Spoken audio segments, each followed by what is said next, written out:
नमस्ते, स्वागत छ यहाँहरुलाई मेरो च्यानलमा। आज म यहाँहरुलाई आलुदम बनाएर देखाउँछु। आलुदम बनाउनको लागि सबैभन्दा पहिला मैले लिएको छु उसिनेको आलु। मैले चाहिँ मसिनो खालको आलु लिएको छु।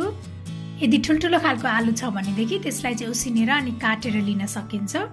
सबैभन्दा पहिला म आलुदमको ग्रेभी बनाउनको लागि चाहिने पेस्ट बनाउँछु। त्यसको लागि मैले प्यानमा थोरै तेल राखे। अब यसमा 1 चम्चा जीरा, धनिया, त्यसै मैले लिए ल्वाङ सुकुमेल, सानो टुक्रा दालचिनी, त्यसपछि मैले राखे 8-10 केस्रा लसुन अनि अदुवा राख्ने। त्यसपछि अब यो मिडियम साइजको प्याज पनि राख्ने।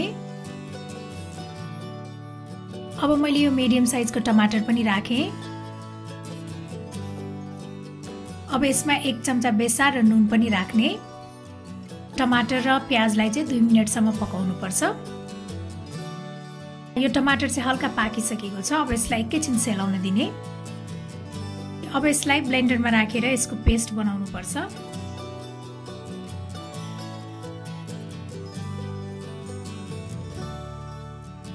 अब हाम्रो यो पेस्ट पनि रेडी भइसकेको छ। मैले प्यानमा फेरि पनि तेल राखे। यसमा अब बेसार र थोरै खुर्सानीको धुलो राख्ने। त्यसपछि यो उसिनेको आलु पनि राख्ने। यो आलुलाई चाहिँ 2-3 मिनेटसम्म फ्राई गर्नुपर्छ। आलु राम्रोसँग फ्राइड भइसकेको छ। अब आलुदम बनाउनको लागि मैले फेरि प्यान बसाले। यसमा अब तोरीको तेल राख्नुपर्छ। त्यसपछि 5 फोरन फुराउने अनि यो तेजपत्ता र सुकेको खुर्सानी पनि फुराउने। त्यसपछि अब यसमा राखौं अघि पिसेर राखेको पेस्ट। अब यसमा 1 चम्चा बेसार र थोरै रातो धुलो खुर्सानी पनि राख्ने। गरम मसाला, जिरा धनियाको धुलो। अब यो सबैलाई राम्रोसँग मिक्स गर्ने।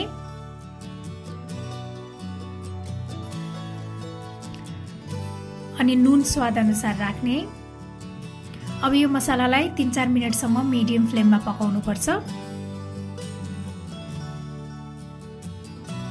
अब हाम्रो यो मसाला राम्रोसँग पाकिसकेको छ। अब यसमा चाहिँ अघि फ्राई गरेर राखेको आलु पनि राख्ने।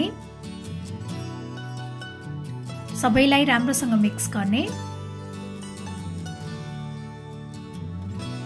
मैले चाहिँ यसमा आधा कप जति पानी राखेको छु। यहाँहरुले चाहिँ आफ्नो हिसाबले ग्रेभी बनाउन सक्नुहुनेछ।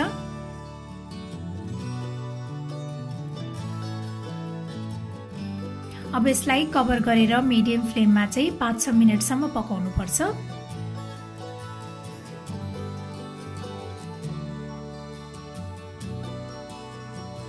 अब यतिको भइसकेपछि हाम्रो यो आलुदम चाहिँ रेडी भइसकेको छ।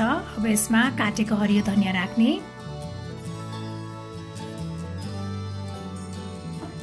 यो आलुदम चाहिँ सर्भ गर्नको लागि रेडी भइसकेको छ। यसलाई चाहिँ राइस, रोटी, नान जेसँग सर्भ गर्दा पनि एकदमै मिठो हुन्छ। मलाई आशा छ यहाँहरुलाई यो सजिलो आलुदम बनाउने रेसिपी पक्कै पनि मन पर्यो होला। र मेरो अरु यस्तै रेसिपीहरुको लागि प्लिज मेरो च्यानललाई सब्स्क्राइब गरिदिनु होला र मेरो भिडियोलाई लाइक, शेयर र कमेन्ट पनि गरिदिनु होला। Thank you for watching. Bye by.